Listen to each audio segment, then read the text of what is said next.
আসসালামু আলাইকুম। আজকে আপনাদের সাথে অসম্ভব মজার চিকেন মিট বক্সের রেসিপিটি শেয়ার করব রেস্টুরেন্টের স্টাইলে।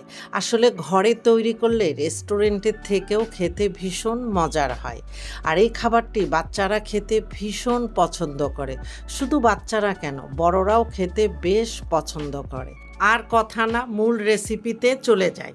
প্রথমে এখানে আমি ১.৫ কাপ বোনলেস চিকেন নিয়েছি। আর এই চিকেনগুলিকে আমি একটু কিউব করে কেটে ভালো মতো ধুয়ে পরিষ্কার করে একদম পানি ঝরিয়ে নিয়েছি। তবে কাটটা আপনাদের ইচ্ছে মতো যে কোনোভাবেই কেটে নিতে পারেন। এখন এই মাংসের মধ্যে আমি কিছু মশলা অ্যাড করব। প্রথমেই দিয়ে দিচ্ছি আদা বাটা ১ চা চামচ, দিয়ে দিচ্ছি রসুন বাটা ১ চা চামচ, লাইট সয়া সস ১ টেবিল চামচ, ম্যাগি সস ১ চা চামচ, বারবিকিউ সস ১ চা চামচ, টমেটো সস ১ টেবিল চামচ, সাদা বা কালো গোলমরিচের গুঁড়া ১/২ চা চামচ, লাল মরিচের গুঁড়া ১ চা চামচ বা স্বাদ মতো দিয়ে নিতে পারেন। সব শেষে ১/২ চা চামচ চিনি দিয়ে চিকেনের সাথে সব কিছু খুব ভালো মতো মিশিয়ে নিতে হবে। আর এখানে বারবিকিউ সস ও ম্যাগি সস হাতের কাছে না থাকলে সেই পরিবর্তে ১ চা চামচ লেবুর রস দিয়ে দিলেও হবে। চিকেনের সাথে মশলাগুলি ভালো মতো মাখানো হয়ে গেলে আমি আগের থেকেই মিডিয়াম সাইজের ৩টে আলু কিউব করে কেটে ৬ থেকে ৭ মিনিটের মতো সিদ্ধ করে নিয়েছি। এখন এই সিদ্ধ আলুগুলি চিকেনের মধ্যে দিয়ে ভালো মতো মিশিয়ে নিচ্ছি। এতে মশলার ফ্লেভার আলুর ভিতরে খুব ভালো মতো প্রবেশ করবে। আর এখানে আমি আজকে কোনো লবণ ব্যবহার করিনি, কারণ কয়েক ধরনের সস ব্যবহার করা হয়েছে আর সসের ভিতরে যথেষ্ট পরিমাণে লবণ থাকে। তবে আপনাদের টেস্ট অনুযায়ী চাইলে এখানে কিছুটা লবণ অ্যাড করতে পারেন।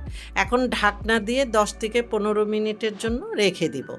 এবার এখানে আমি কিছু সসেস নিয়ে এইভাবে একটু মোটা মোটা করে কেটে নিচ্ছি।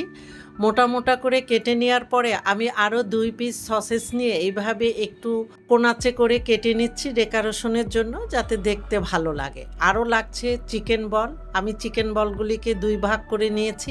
আর আপনাদের হাতের কাছে যদি চিকেন নাগেটস থাকে তাহলে সেই চিকেন নাগেটসও এখানে ব্যবহার করতে পারেন। এখন এখানে সব কাটাকাটির পর্ব শেষ।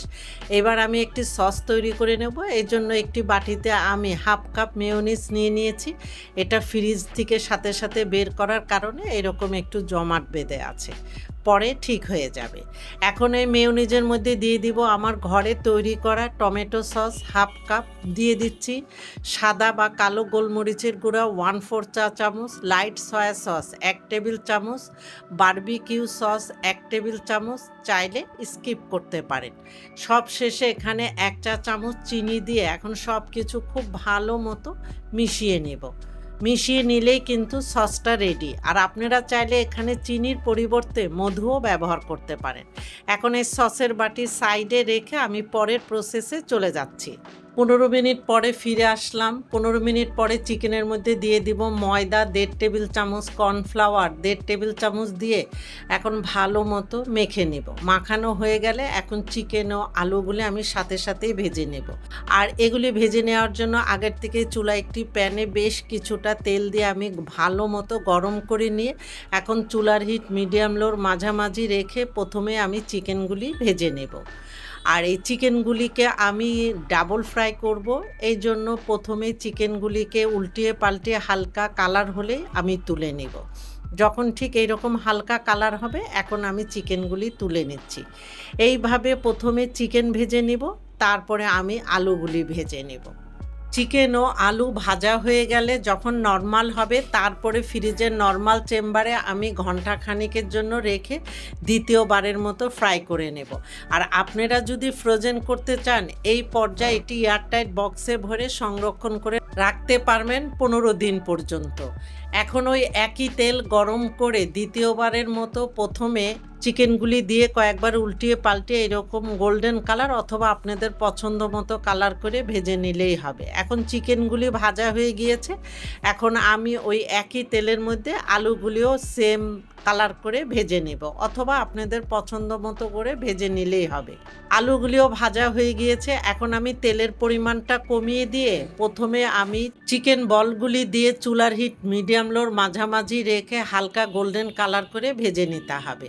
আমার চিকেন বলগুলি ভাজা হয়ে গিয়েছে। এখন আমি চিকেন সসেসগুলি দিয়েও হালকা গোল্ডেন কালার করে ভেজে নেব।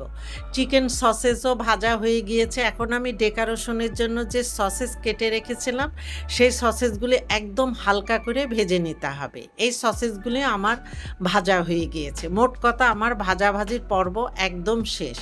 এবার একটি মিক্সিং বলের মধ্যে যে সসেসগুলি ডেকোরেশনের জন্য আমি ভেজে রেখেছিলাম সেই সসেসগুলি ছাড়া বাকি স্ন্যাক্সগুলি দিয়ে তার উপরে আগের থেকে তৈরি করে রাখা সস দিয়ে এখন খুব ভালো মতো মিশিয়ে নিতে হবে। আর এখানে চাইলে আপনারা আরও কিছুটা এক্সট্রা বারবিকিউ সস ও টমেটো সসও দিতে পারেন। সব কিছু ভালো মতো মিশিয়ে নিলেই তৈরি হয়ে গেল লোভনীয় স্বাদের চিকেন মিট বক্স। আর এখানে আমি যে হালকা করে সসেস ভেজে নিয়েছিলাম সেই সসেসগুলি উপরে দিয়ে তার উপরে তৈরি করে রাখা আরও কিছুটা সস দিয়ে দিচ্ছি। সসের পরিমাণ একটু বেশি দিলে খেতে বেশি মজার হয়। আর উপরে একটু কাঁচামরিচ দিয়ে গার্নিশ করে দিলাম। আপনারা ভালো থাকবেন, আমাদের জন্য দোয়া করবেন। আল্লাহ হাফেজ।